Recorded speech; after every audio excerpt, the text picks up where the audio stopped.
already know what time it is, man. We finna get back into this reaction, man. It feels good reacting to other things, you know what I'm saying? I was talking about before. I think I said this before that I want to start reacting to scary stuff starting next month. But whole time though, I'm finna do it right now. I ain't gonna lie to you, bro. This video right here is made by Chillin' Scares. Shout out to him. All credits go to Chillin' Scares. The video we're gonna be watching is called "YouTubers That Became Murderers." I ain't gonna lie to you. I'm gonna keep it a whole 100. I kind of watched a little bit of this video right here, just a little bit. Not this video, but you know the one and only GOAT Flight Reacts. I ain't gonna lie to you. I might be dick rider. I might be dick rider, but hey, I was watching Flight Reacts a little bit. He was watching this video, and I was like, you know what? I should watch this video for my channel. Cause I did said I want to watch other things and trying to find other things to react to, and I want to do scary stuff. You know what I'm saying? So I'm like, you know, I'm gonna go ahead and just watch this on my channel. So it's only a little bit that I saw, just a little bit. Don't let nobody get in your way. Don't let if anybody talking down on you, talking bad about you behind your back. Don't let them goofy ass niggas get in your head. Keep your eyes on God and on yourself and on your goals. Anything that you working on, you try to get to succeed in life. Keep your eyes on that. Don't keep your eyes on them goofy ass niggas. Don't let the devil means get into your head, bro. Don't do it. Suzanne Eaton was a 59-year-old American scientist who was working as a professor of molecular biology in Dresden, Germany. A big part of her job at this institute was to travel around the world and hold conferences on the latest developments in her field. In July of 2019, she traveled to the scenic Greek island of Crete for one of these conferences, not knowing that this was going to be her last, and that the person responsible for her end would be caught because of his videos on YouTube. The incident happened on July 2nd. And played the public piano in the venue's lobby before saying her goodbyes and heading out to her hotel in the afternoon. Sadly, this was the last time anyone saw Suzanne alive. Her coworkers noticed her absence when she didn't show up for the second conference scheduled for 6 p.m. that evening. It wasn't like her to skip events out of the blue. Something wasn't right. A fact that became increasingly clear when over 24 hours passed without anyone hearing from her. So, on July 3rd, her colleagues called the police to check on her, hoping she was simply sick or something similar. But when officers arrived at her hotel room, no one answered the door. They acquired a spare key from the hotel management and went inside, only to find the room completely empty and undisturbed. All of Suzanne's belongings were also still in the room. The only things missing were her running shoes and a set of exercise clothes. Those who knew her immediately understood what this meant. You see, in addition to her academic prowess and piano expertise, Suzanne was also an athlete at heart. She was a double black belt in Taekwondo, and despite her age, loved going on a run every day. Knowing this helped investigators narrow down what might have happened to her. Put simply, she likely went on a run soon after returning to her hotel on July 2nd, and something went wrong after that. She wasn't super familiar with the area, and to make matters worse, the weather was uncomfortably hot that afternoon. There was a strong possibility she collapsed from the heat or something else along those lines. After putting this together, the Crete police immediately dispatched a search and rescue team in the area surrounding her hotel and around popular running trails. Her family even traveled to Crete and put a €50,000 reward for anyone who could help find Suzanne. Unfortunately, Suzanne was nowhere to be found. That is until 5 days later, on July 8th, when two young men were exploring one of the abandoned World War II Nazi bunkers scattered across Crete. Around 200 meters in, one of them noticed a piece of burlap covering something on the ground. They picked it up from one end to see what was underneath, and what they found was the aftermath of one of the most horrific crimes in Crete's recent history. The burlap was covering the bloody remains of Suzanne Eaton. A later autopsy report discovered that Suzanne had several broken ribs, multiple fractures throughout her body, a missing ear, and much more. Whatever happened to her certainly was not an accident. The investigators began searching for clues, and fortunately— Hey, what that man Flight said, bro? Yo, we gotta bring back public torture, bro. I ain't gonna lie to you, I might have to agree on him, but bro, that's sick as hell. I don't even know what to say. I'm trying not to curse. You know what I'm saying? I might cuss a little here and there, but I used to cuss a lot. I used to cuss a storm out. So I'm trying not to like cuss or anything. So I might be like damn near stuttering and shit, bro. Cause I like saying that S word a lot, bro. So yeah, I'm trying to work on that, man. and this kind of get it better. Long for them to make their first major breakthrough. A set of car But this tracks some nasty leading up sick to the entrance of the I bunker. can't lie to you. Analyzing these tracks allowed investigators to find the car responsible for transporting Suzanne's remains to that bunker. It belonged to 27-year-old Yanis Paraskakis, a local sheep farmer. But when questioned, Yanis feigned ignorance and claimed that him driving through that area on that day was nothing more than a coincidence. He went as far as to say that he didn't even know about the existence of that bunker, a lie that would eventually lead to his arrest. You see, Yanis had a dream to become a successful YouTuber. He started a channel with his own name in 2012 and began posting videos. However, if you go to his channel today, all you'll find are 3 videos of him performing an ancient Chinese martial art and meditation technique called Qigong. That's because a couple days before Suzanne's body was discovered, Yanis deleted every other video on his channel. And once authorities recovered some of these deleted videos, it became clear why. So I'm guessing this dude became a famous murderer. Cause I ain't gonna lie to you, he on this list and this video got 2 million views. Most of these deleted videos involved Yanis exploring abandoned World War II bunkers, including the one where Suzanne's remains were discovered. This contradiction gave the authorities the go-ahead to formally arrest him. His ass a weirdo. His ass a weirdo. I don't care you doing anything for like bro, you would never catch me exploring no World War II bunker. Like what you see my skin color, bro? Do you see my skin? What a nigga like me would go to explore a World War II bunker? Allowed them to investigate him further, and the evidence they discovered was overwhelming. As it turned out, the land where this bunker was located was owned by Yanis's family. Investigators also found traces of Suzanne's blood in his car's trunk. When confronted with this evidence, Yanis cracked and told the whole story. According to him, he saw Suzanne running down the road and something came over him. He hit her with his car twice before putting her in his car, driving to the bunker and ending her life there. Oh yeah, something wrong with him. What you mean something came up, cracked up, whatever you said, clicked in his mind to kill somebody? So you tell me you just driving on the road, you see somebody jogging, and instantly your mind like, oh yeah, I'm finna kill this person. And just like you, what the hell is wrong with you? The devil really got into in his body or something, or he might be the devil himself. Oh my god, that shit is crazy. And his ass a goofy too. You stupid as hell. Why would you? First of all, you kill somebody, and then this place that you took this body to, your family owns it. So regardlessly, they gonna still track you down, bro. The police gonna still track you down and shit. And then the videos you got of you exploring that bunker, and then you deleted it after the murder. Like you not, and then you lied about saying you didn't you didn't know anything about it. You just making this way worse on yourself, bro. Changed his story to where he was compelled to commit this crime by a demon. Unfortunately for him, the jury didn't buy this one bit. And did I just said that though? But he's saying it himself. So him saying it himself, he trying to like, you know what I'm saying? Like, no, that was a demon that took over me. Hell nah, bro. You is the demon, nigga. You is the demon. You didn't know demon that take over you. You is the demon, bro.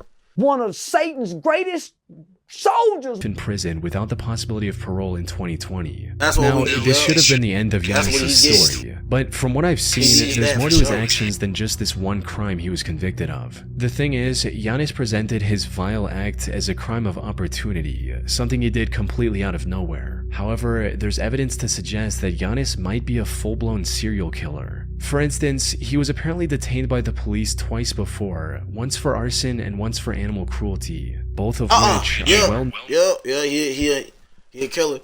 Animal cruelty, anybody that kill animals for fun, dogs, cats, like, you know, pets or just anything. Like, you're not going out there to hunt like a deer or something. Like, if you ain't a hunter, you just going out there killing animals for the fuck of it, bro, you're sick in the head. That's a sign of a killer. That's a sign of a serial killer. I'm going to say it's a sign of a serial killer, okay? That's the first thing they're going to do. They want to take joy and pride of that, and they're going to go to, like, the next big thing to kill a human being, and they're going to take joy and pride of it.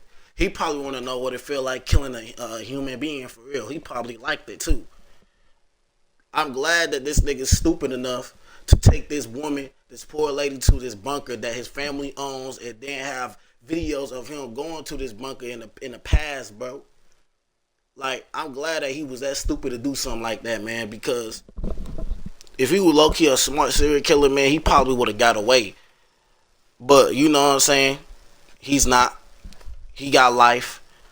I don't know if it's going to be like that in the USA. You know, if something happened like that in the US, is that person going to get life? I don't even know.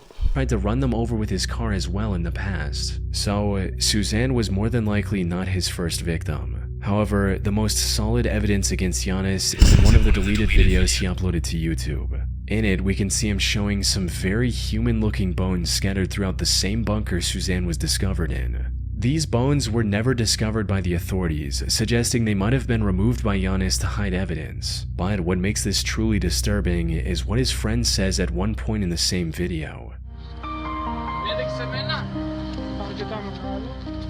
This roughly translates into, "Is this where you left that old guy?" Insinuating that Giannis had disposed of one of his previous victims in the same bunker before. And if that Hey, who that friend is, bro? Go ahead and find him and lock his ass up too.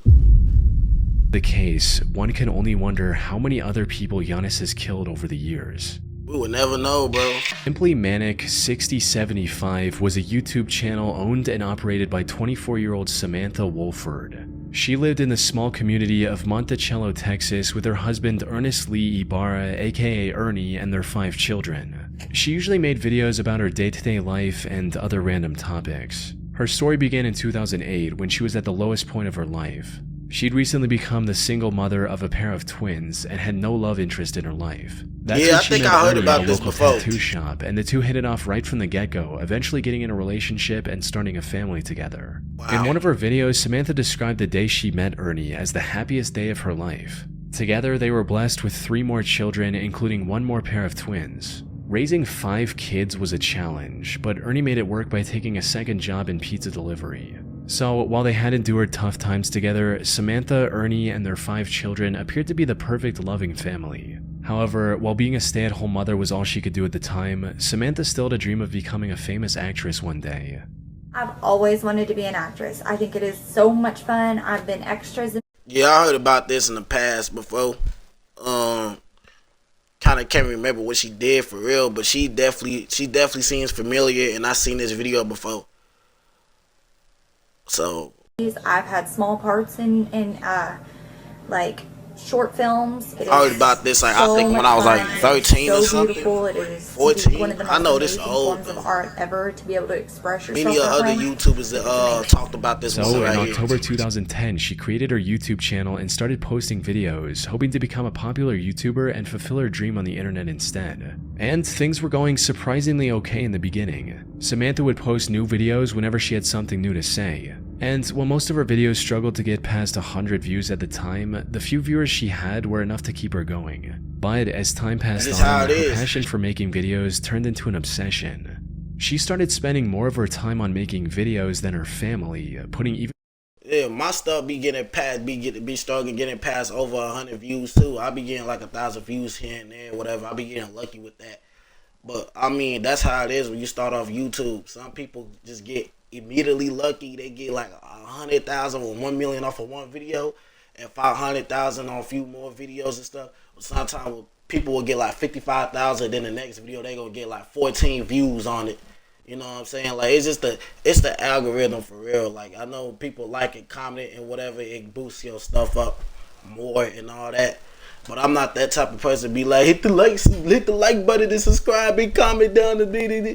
I used to do that. I'd be like the video, comment, subscribe, do what you want to do. That's how I was doing it for real.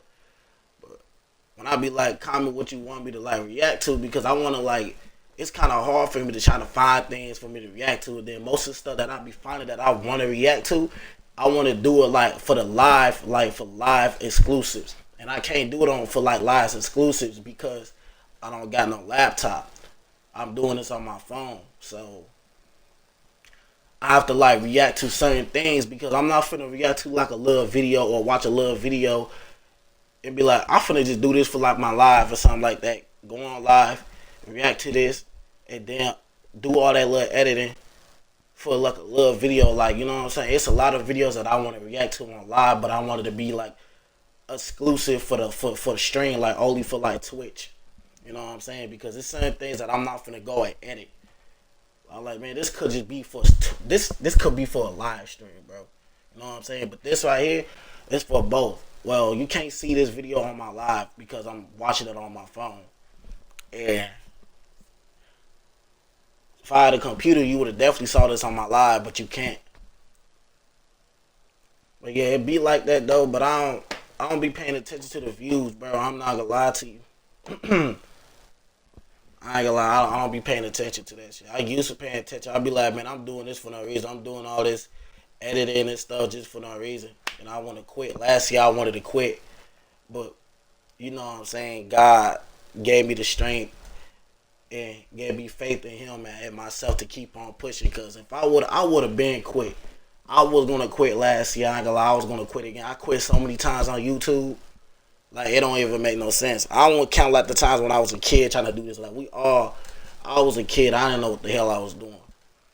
But it's so crazy that I started back doing this, bro. And I'm low-key thankful and I'm blessed that I got 293 subscribers, bro. Because I didn't expect myself to even get to 200 subs, to be honest with you. So that's, like, pretty crazy to me, man. Already stressed out Ernie.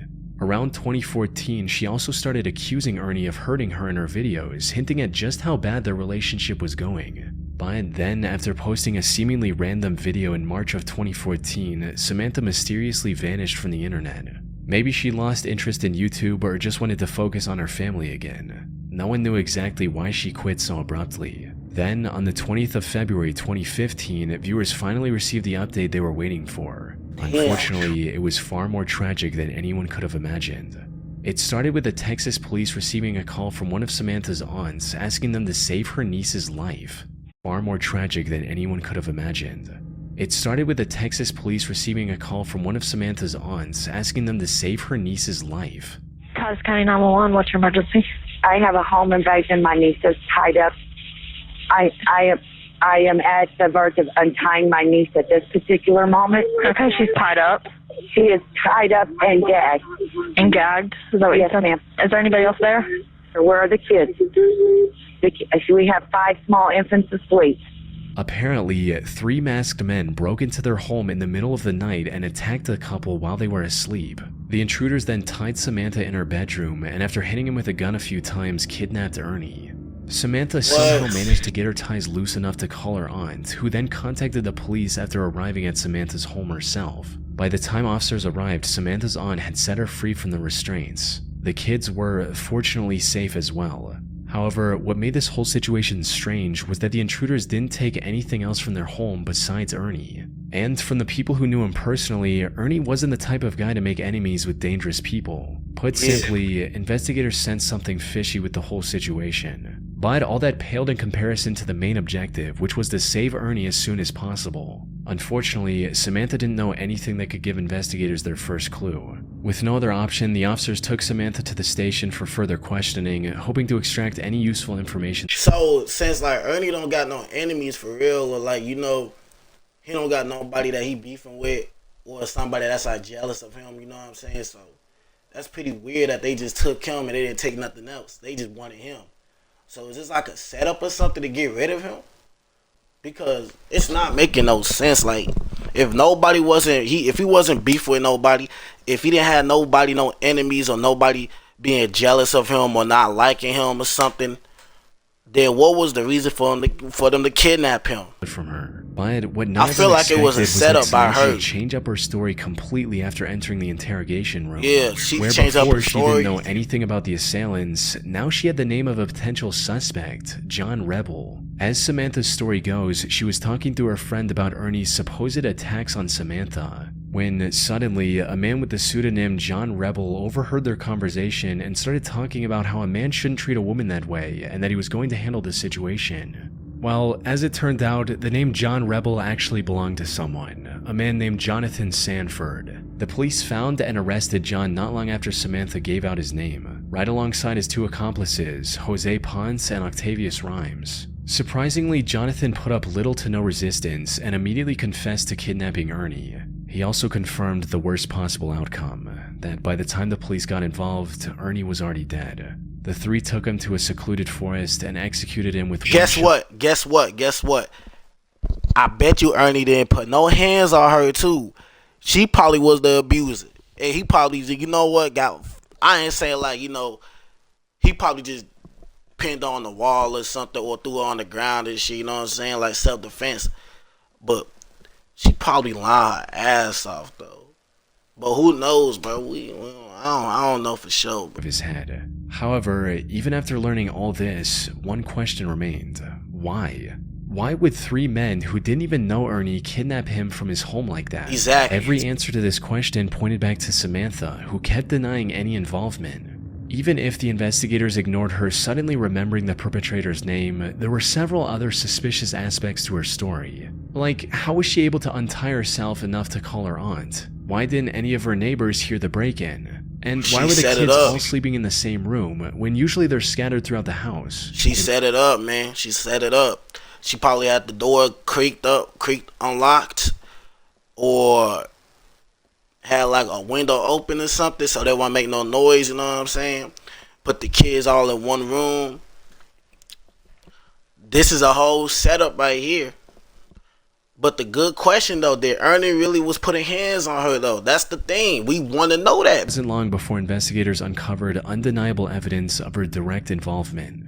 This included instruction messages she sent to Octavius when the officers were trying to call Ernie's phone, which he had on him. These read, "Kill his phone, shut that down, ditch phone, move."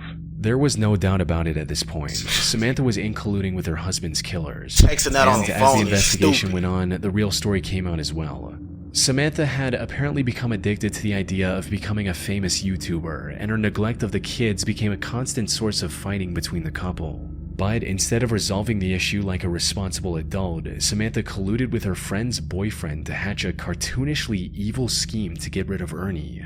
They first wanted to plant hard drugs in his car and get him arrested, but later made the heartless decision that taking his life would be much easier. There's also a chance that Samantha went with the murder plan because it would have brought her more attention on YouTube. Wow. She was eventually sentenced to 149 years in prison for killing her own husband, leaving her 5 children completely orphaned in the process. Stupid shit.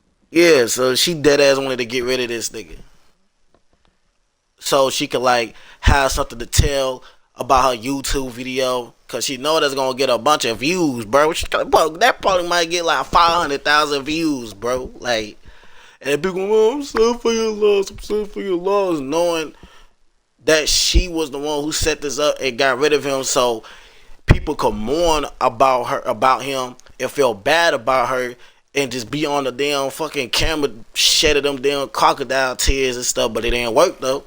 It didn't work. It backfired like a motherfucker. She tryna sacrifice that nigga. She was trying to do the sacrifice route, and that did not work. That did not work whatsoever. Diana Lovejoy was a successful technical writer living in the town of Carlsbad, California with her husband Greg Mulvihill. However, while her corporate job paid the bills, Diana's true passion was becoming a triathlon athlete and documenting her journey on video, resulting in her eventually starting her own fitness blog called Lovejoy Fitness and a YouTube channel by the name of Heavy DJ. She started this channel all the way back in 2008 and over the years used it to document various parts of her life. From meeting her parents after a long time to going scuba diving with her husband. At one point, she even tried to become a cooking show host of sorts. Doesn't that smell nice? Unfortunately, her channel never really took off, forcing her to eventually cut her losses and move on with her life in March of 2012. Or at least that's what it looked like from the outside. In reality, Diana's reason for abandoning her YouTube channel was kind of wholesome. You see, Diana and Greg had been trying for a baby for years by this point. Tragically, Diana had suffered 8 different miscarriages and was quickly losing hope.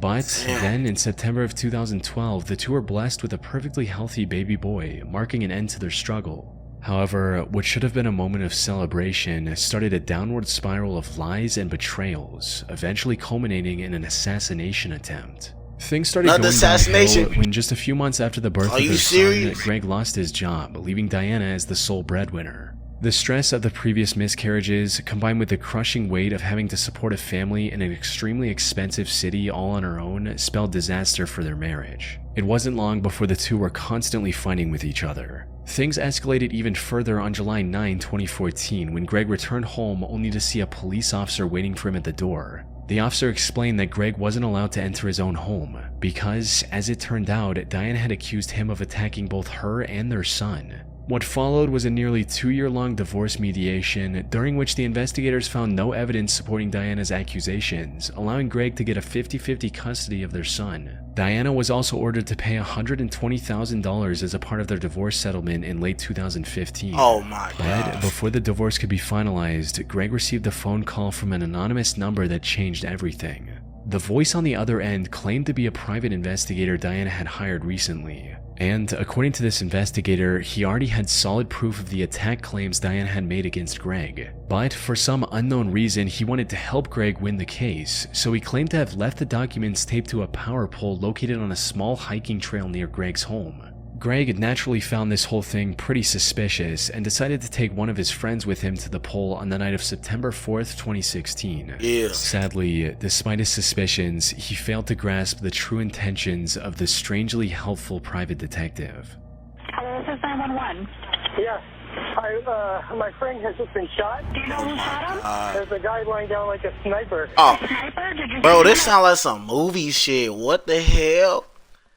Bro, why would you even go to a location that's an anonymous number called you on? Like, I don't know, bro.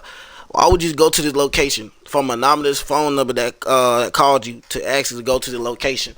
And this location seems suspicious. Talk about some private investigation, man. Hell no, investigator, whatever the hell he said, bro.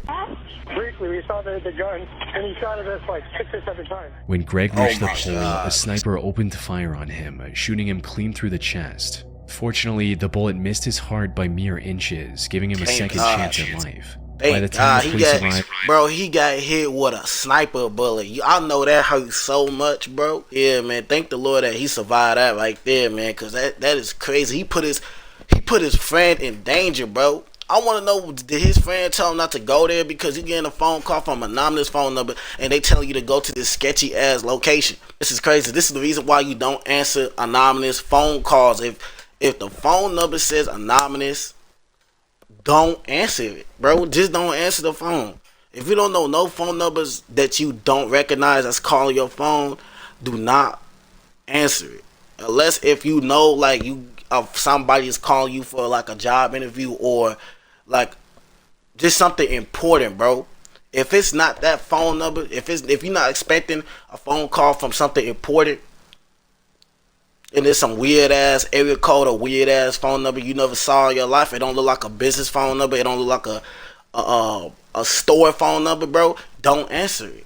Crime scene. But a quick survey of the area allowed the investigators to uncover a pair of towels the shooter left behind. Running a DNA test on these towels led to a man named Weldon, Diana's shooting instructor. Weldon tried to deny any involvement at first, but the evidence against him was overwhelming, as after a thorough search, investigators were able to find another set of the same towels at Diana's place as well. They had also received CCTV footage of Diana buying the burner phone Weldon later used to lure Greg into the secluded area. Most importantly, investigators also found the gun Weldon used on Greg, hidden in the rafters of his garage. By this point, it was clear that Diana was the one who wanted to get rid of Greg, likely to avoid paying the divorce settlement and keep full custody of her son. That shit is crazy. Diana and Weldon were arrested for the attempted assassination on Greg Mulvihill and tried for their crimes in November 2017. Both were found guilty, with Diana sentenced to 26 years to life and Weldon to a harsher 50 years to life. The only silver lining in this entire case is that Greg was able to make a full recovery and is now living with his son. Thank the Lord for that, man. Look at him all happy with his son, man. The Gunnar Runar 87 channel on YouTube seems oddly wholesome at first glance. It's owned by an Icelandic boy named Gunnar Runar Sigthorsson and contains a single 3.5-minute video of him confessing his feelings to the girl he loves. The title translates to English as My Confession to Hilda. Oh my God. In it, he says things like, Hún án efa sérstakasta manneskja sem ég nokkuð tímann hitt. Ég verð svo ótrúlega glaður bara við að nálga hana. Það ekki meira. Og þetta ætlað þér því að ég held sig orðinn ástfanginn af þér. However, this seemingly heartfelt love letter turned out to be the key to solving one of the most horrific crimes in recent Icelandic history. And it all led back to Gunnar and the troubled life he had as a child. You see, Gunnar didn't have a mother growing up, resulting in him getting extremely close with his father. However, on the night of September 20th, 1996, when Gunnar was just 9 years old, his father decided to end it all using a gun. What made this already messed up situation even worse was the fact that Gunnar was in the room with his father and witnessed everything. Unsurprisingly, this took a heavy toll on Gunnar's mental health. He withdrew from the world and refused to accept his father's death as reality. Everything seemed hopeless for Gunnar. I ain't gonna lie to you, that is low-key fucked up, gang. That will mess somebody's head up depending on how they is. If they already got mental health issues, that's gonna really mess them up for real, bro. Primary school when he met a girl named Hildur and instantly became infatuated with her. He'd admired her throughout school and into adulthood, but never found the courage to make a move, fearing he'd lose his only close friend. However, things changed in 2009 when Hildur got engaged to a man named Hannes. This gave Gunnar the push to do something about his feelings. But given his shot, see, that's not what we're finna do though. That don't mean you could go and kill both of them, bro. You know what I'm saying? He still couldn't confront Hildur directly. So, in March of 2009, he created a YouTube channel and uploaded his confession on there. Hildur never reciprocated his feelings, but the two remained friends. Even Hannes, Hildur's now husband, didn't seem to mind Gunnar's company, something he likely regretted deeply just a year later. It all went down on the 14th of August 2010. Hildur was invited to a party that Gunnar was attending as well. But things got a bit out of hand and Hildur ended up drinking too much and passing out. Given their closeness, the task of getting her home safely was handed to Gunnar. Good. But instead of dropping her off at Hannes' house like he should have, Gunnar took her to his own home. Oh, he said Gunnar. Oh my God, I keep forgetting Gunnar and Hannes. No, that's not good. That's not good. That's not good. That's not good. That's not good. That's not good. That's not good. That's not good. I keep thinking Gunnar and Hannes is like, I'm getting them mixed up. House like he should have, Gunnar took her to his own home. By the time Hildur woke up, it was already morning. She was understandably furious with Gunnar and immediately called one of her friends to drive her home. Why Hannes? They had Hannes.